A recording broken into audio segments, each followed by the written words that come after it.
ঈদের নামাজ পড়ার পর শেষ মুহূর্তে আমি যেটা করেছি সেটা হচ্ছে সর্বপ্রথম আমি আমার বাইকের টাঙ্কিটাকে ফুল করেছি এবং বাইকের টাঙ্কিটাকে ফুল করার পর রিসেন্টলি আমি সুন্দর একটা প্লেসে ঘুরতে চলে আসলাম, যেই প্লেসটা আসলে আমার কাছে অসাধারণ লাগছে। আপনাদের কেমন লাগছে সেটা অবশ্যই কমেন্ট বক্সে বলে যাবেন। এই যে পাশে একটা মসজিদ দেখতে পাচ্ছেন, তার পাশে এই সুন্দর রোডে কিছুটা ফটো শুট করব, কিছুটা ভিডিও করব এবং সেটা আপনাদের মাঝে শেয়ার করব। হ্যালো এভরিওয়ান, আসসালামু আলাইকুম। This is Mustan Bappi here.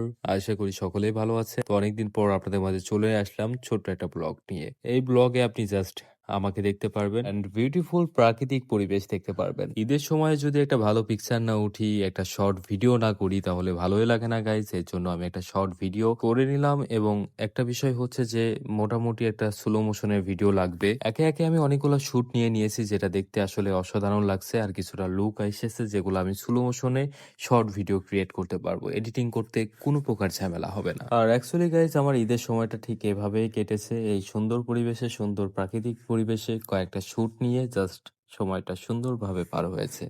So আপনাদের ঈদের সময়টা কেমন কাটছে, কেমন পার করছেন, কেমন আনন্দ উপভোগ করছেন, অবশ্যই কমেন্ট বক্সে বলে যাবেন।